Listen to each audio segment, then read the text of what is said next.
이번 사연은 막말과 성질을 부리고는 자기는 뒤끝없다며 며느리 괴롭히던 시모에게 당한 거 이상으로 돌려주고 있다는 며느님의 사연인데요. 무슨 일이 있었던 걸까요? 함께 보시겠습니다. 사연 시작 전에 좋아요, 구독 부탁드리겠습니다. 채널에 큰 힘이 됩니다. 안녕하세요. 저희 시어머니는 뒤끝이 없는 분입니다. 생각 없이 막말하고 버럭버럭 화도 잘 내는데 뒤끝이 없어야 정상이죠. 그렇게 해놓고 뒤끝이 있으면 이미 가족들이 병원에 입원을 시켰겠죠. 시어머니는 정신병원에 입원하기 직전의 경계에서 아슬아슬하게 서 있는 사람 같습니다. 결혼 전에는 시어머니가 이런 사람인 줄 정말 몰랐어요. 악한 사람일수록 사람들에게 좋은 첫인상을 주는 수법을 연마하고 있다더니 저희 시어머니가 딱 그런 사람이었습니다. 저희가 결혼하니까 얼마 안 되어서 시어머니는 본색을 드러내더라고요. 한동안 참고 살았죠. 며느리가 무슨 힘이 있을까요? 어른이라는 벼슬을 가지고 누르려고 작정한 사람에게는 어떻게 할 방법이 떠오르지 않았습니다. 제가 좀 멍청한 것도 한몫했겠죠? 저는 기가 약한 사람도 아니고 사회생활에서 누군가에게 당하고만 사는 사람도 아닙니다. 어른은 어른 자체로 공경해야 한다고 교육받은 사람일 뿐이에요. 그런데 시어머니에게는 이상하게도 기를 펴지 못했습니다. 막말을 듣고 집에 와서 속상해하고 속병이 들어갈 뿐이었죠. 그러던 중 저도 모르게 시어머니에게 똑같이 막말을 해버렸습니다. 참는데도 한계가 있잖아요. 시댁이 뒤집어지고 난리를 치를 거라 생각했는데 제 예상과는 다르게 시어머니가 조용히 넘어가려 하더군요. 기세가 확 꺾여서 제 앞에서 말과 행동을 조심하는 모습까지 보이니 저는 재미가 붙어버렸습니다. 그 후로는 시어머니가 막말을 하면 더 심하게 막말을 하고 시어머니가 제 자존심을 긁어놓으면 저는 더 심하게 시어머니에게 인신공격을 했어요. 때로는 시어머니의 말에 동문서답하기도 하고요. 시어머니가 하는 말에 대꾸도 하지 않고 가만히 있기도 하는데 이거 시어머니 전문이거든요. 시어머니는 누군가 말을 걸었을 때 입 다물고 있으면 사람이 열받는다는 사실을 확실하게 아는 분 같습니다. 언젠가부터 시어머니는 제 앞에서 말과 행동을 조심스럽게 했지만 가끔은 본인 감정에 따라 말하곤 합니다. 못된 버릇이 완전히 고쳐질 일은 없겠죠. 차라리 다행이다 싶어요. 제가 시어머니에게 똑같이 막말하고 인신공격하고 그런 것이 시작되자마자 시어머니의 나쁜 버릇이 싹 고쳐졌더라면 제가 그동안 당해온 것들을 되갚아줄 수 없었을 거잖아요. 근데 가끔씩 시어머니의 그런 나쁜 버릇이 튀어나오니 저는 그 전에 당한 것들까지 합쳐서 되갚아줍니다. 시어머니가 아무리 그렇다 해도 어른인데 제가 이렇게 하는 것이 옳은 것은 아니잖아요. 그냥 안 보고 살면 되지 뭘 그렇게까지 하냐고 물으신다면 할 말은 없을 것 같습니다. 제 속풀이를 위해서 이러는 것 같기는 한데 저도 언젠가 이렇게 하는 것을 그만두겠죠. 시어머니로부터 스트레스를 받고 지내다 보니 제 성격이 이상해진 것인지도 모르겠어요. 신혼 때부터 저는 시어머니 앞에서 주눅이 들어 있었습니다. 시어머니 앞에서는 내내거리다가 집에 와서 남편에게 화내고 소리 지르고 그랬는데 남편은 초반에 제가 그런 것을 잘 이해하지 못했습니다. 남편에게 그렇게 분풀이를 하는 것도 못할 짓이다 싶어서 그냥 혼자 분을 삭히고 그랬죠. 남편은 제 심정을 이해하는 것처럼 말했지만 시어머니에게 제 입장을 대변해주지도 못하더라고요. 드센 엄마에게 덤비는 것이 남편 입장에서도 쉽지는 않았을 것 같습니다. 오히려 제가 시어머니에게 강경한 태도를 보이니 그때부터 남편은 제 입장을 대변해주는 말을 하더라고요. 이 쪼잔한 새끼.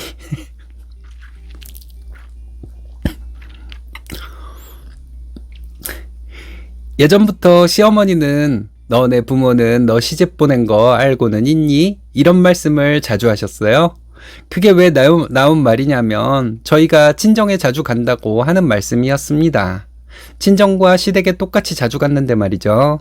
그렇게 친정에 자주 가면 못 쓴다. 너네 부모도 너 그렇게 하는 거 가르쳐야지. 뭐 하고 있는지 모르겠다. 하셨거든요.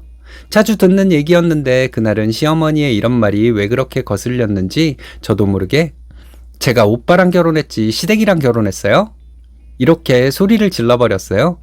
시어머니는 말을 더듬기까지 하면서 당황한 기색을 보여주더라고요.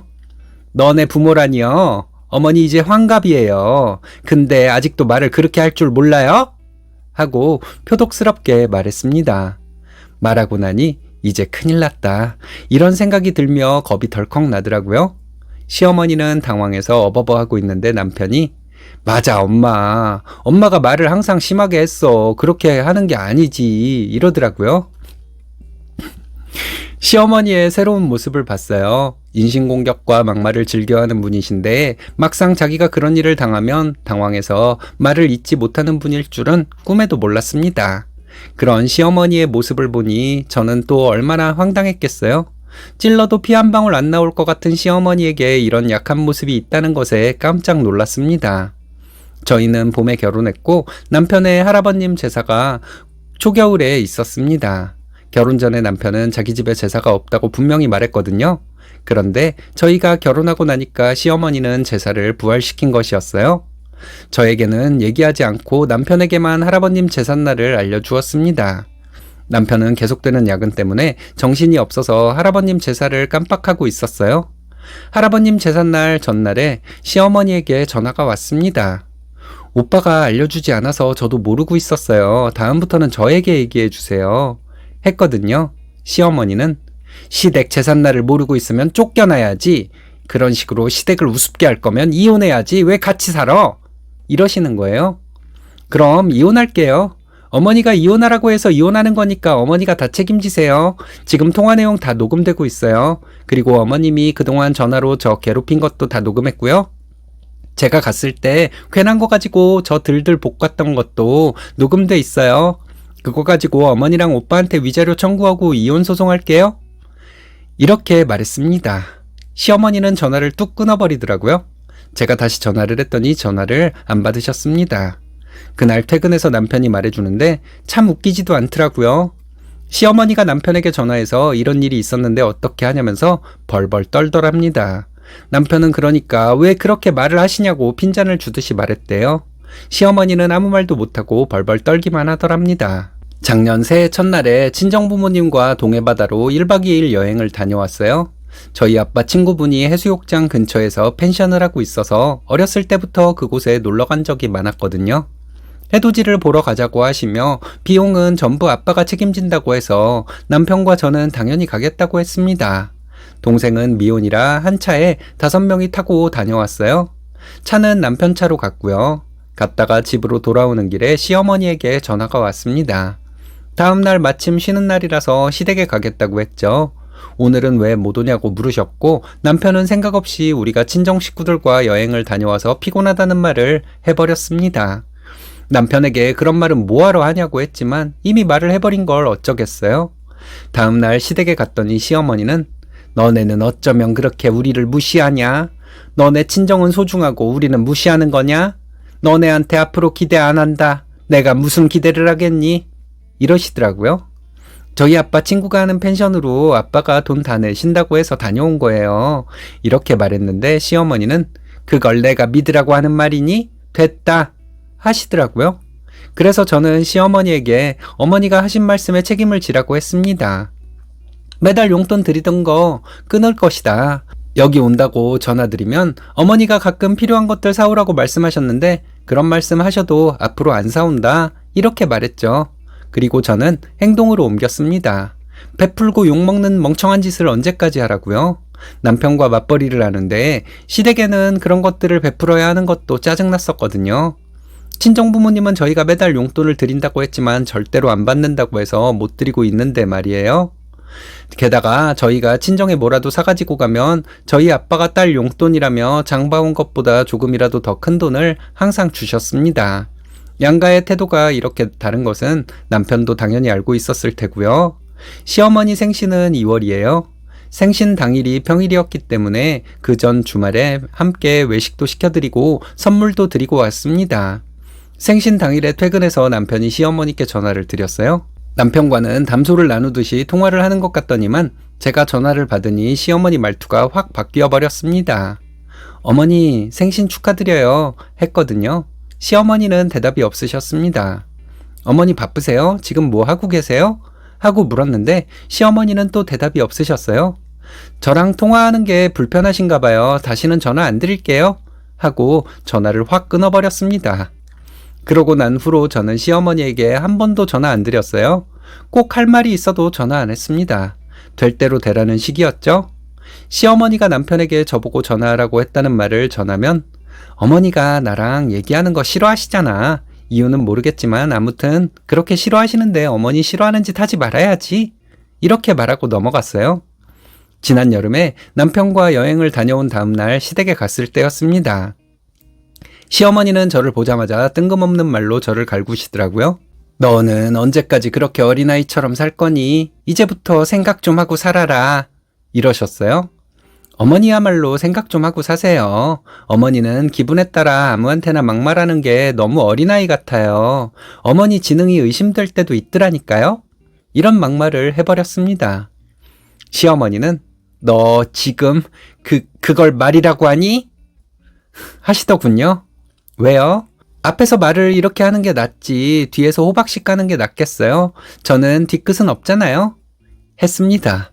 이거 시어머니가 늘 하시던 말씀이거든요. 시어머니는 아무 말씀 없으시고 얼굴만 붉히셨습니다. 어머니, 어디 불편하세요? 저만 보면 어머니 기분 상하시는 것 같아요. 제가 앞으로 어머니 앞에 안 나타나는 게 어머니 건강에 좋겠어요? 이렇게 말하고 집으로 와버렸습니다. 며칠 전에 시아버지 생신이 있었습니다. 그날 가서 저는 시어머니 말씀에 하나도 대답을 안 했어요. 예전 같았으면 시어머니가 뾰루퉁에 있고 제가 먼저 말을 걸고 그랬는데 이번에는 시어머니가 먼저 말을 걸더라고요. 참 사람 웃기죠? 항상 퉁명스러웠던 사람이 저에게 말을 걸어주니까 약간 황송한 느낌 같은 것이 있더라고요. 그래서 저도 모르게 대답을 할 뻔했네요. 시어머니가 좀 살이 빠진 것 같다. 회사 일 힘드니? 웬일로 저의 안부를 다 묻더라고요. 무표정으로 시어머니를 잠시 쳐다보다가 입 꾹 다물고 시선을 돌렸습니다. 시어머니가 다시 묻더라고요. 다시 한번 시어머니 쳐다봐주고 또 시선을 돌렸죠. 옆에 시아버지와 남편이 있었는데 저의 행동에 대해서 얘기하는 사람은 아무도 없었어요. 시어머니는 안 되겠는지 저에게 그동안 내가 너무했다. 마음 풀어라 하더라고요. 딱 이 말씀만 하셨습니다. 제가 시어머니에 대한 감정이 좋지 못해서인지는 몰라도 나는 잘못이 없다. 네가 아직 어려서 속이 좁아 나를 나쁘게 생각한 것 같은데 그렇더라도 어른으로서 아량을 베풀어 너에게 사과하마. 이런 느낌이었어요.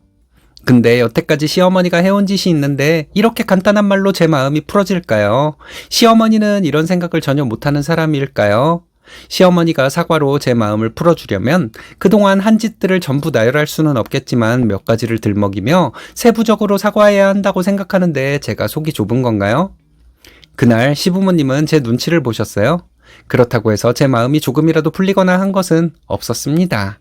다른 사람들에게는 원래 제 모습 그대로 대하고 시어머니에게는 철저하게 이기적으로 대하기로 결심했거든요.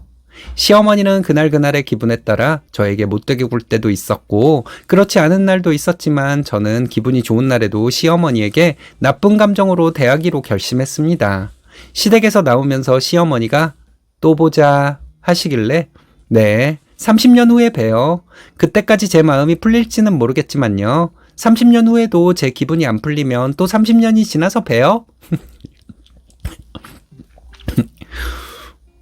웃으면서 이렇게 말하고 나왔어요. 시어머니와 안 보고 사는 것이 좋을지 생각 중입니다. 그동안 시어머니가 저에게 못되게 군 것들을 되갚아주고 안 보고 살고 싶은 마음도 있고 해서 갈등 중이에요. 제가 그렇게 시어머니에게 못되게 굴면 주변 사람들이 저를 나쁘게 생각하지는 않을까 걱정이 되거나 하지도 않아요. 그러고 보니 저 참 독한 사람인가 보네요. 제가 어떻게 하는 것이 더 좋을지 여러분들께서 판단해 주셨으면 합니다. 시어머니를 만나서 그동안 당해온 것들을 되갚아주는 행동을 하면 쓰니님 마음이 가벼워지는 것도 있을 거고 마음이 복잡해지는 것도 있겠죠. 둘의 경중을 따져보시면 될 것 같습니다. 쓰니님이 어떤 판단을 하셔도 쓰니님에게 잘못했다고 말할 자격이 있는 사람은 없을 것 같습니다. 남들 눈치 보지 마시고 원하는 대로 하셨으면 좋겠네요.